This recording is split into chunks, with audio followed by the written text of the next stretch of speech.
hablarle al pueblo de México con la verdad sobre el impacto real del paquete económico 2008 que se presenta ante esta soberanía para su análisis y discusión.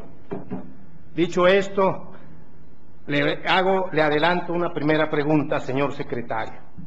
De cara al pueblo de México, ¿nos garantiza que el aplazar el incremento a la gasolina para el próximo año no forma parte de la estrategia del miedo en las elecciones de Oaxaca, Chiapas, Sinaloa, Michoacán, Tlaxcala, Puebla y Tamaulipas? Las cifras y el mensaje que usted leyó aquí habla de incrementos en el gasto que nosotros no vemos, y menos cuando comparamos la cifra del proyecto con el ejercicio del gasto que se estima para el cierre del 2007. El proyecto que hoy estamos analizando muestra crecimientos excesivos en gobernación, en turismo, en función pública y seguridad pública. En cambio, decrecen los ramos de agricultura, comunicaciones y transportes, economía y reforma agraria. Por ejemplo, en el caso de Pemex, se llega al absurdo de reducir a cero el gasto de operación, excepto el referido a seguros. En cambio, se le impone a la entidad acumular disponibilidades por más de 400,000 millones de pesos. Por tanto, sostenemos, señor secretario, que el proyecto de presupuesto de egresos enviado por el gobierno es un documento incongruente, ya que muestra dos realidades. Una es la que dicen los textos y los mensajes del gobierno, que con elocuencia hablan de una política hacendaria a favor de los que menos tienen, y otra, la que señala las cifras del proyecto. Señor secretario, el análisis de las cifras no soporta lo que se ofrece a la opinión pública.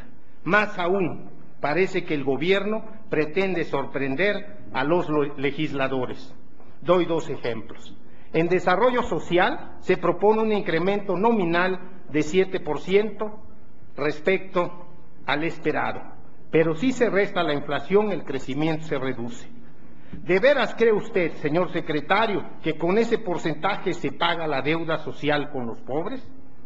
¿Esa política marginal es correcta cuando tenemos a millones de mexicanos viviendo en la miseria?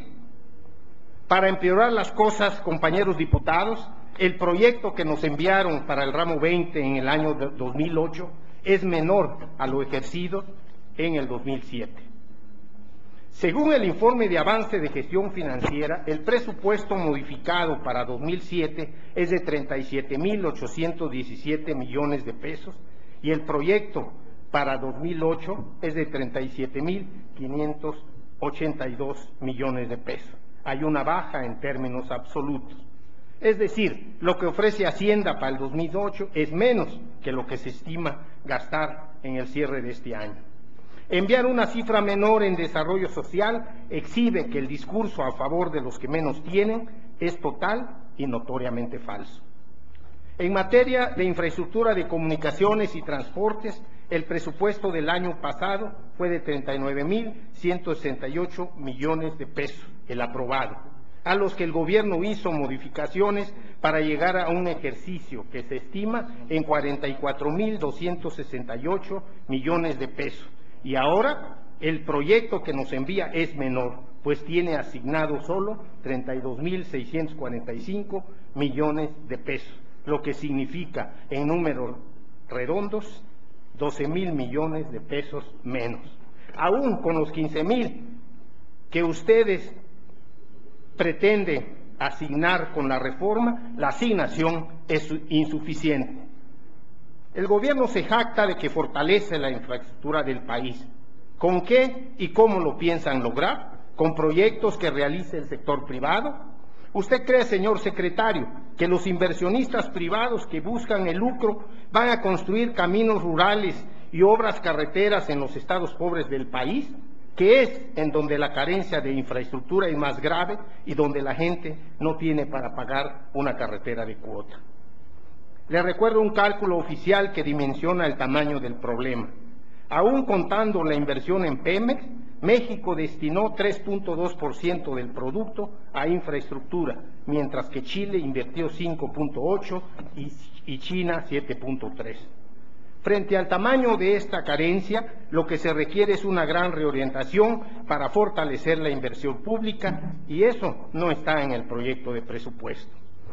Para finalizar, señor secretario, reitero un tema planteado el año pasado. Según la propia exposición de motivos, hay un endeudamiento neto del gobierno federal que se compensa con el superávit presupuestal de las empresas públicas. A estas, el gobierno les limita a invertir en su desarrollo productivo con tal de lucir unas finanzas públicas sanas que en realidad no existen. Le agradezco sus comentarios.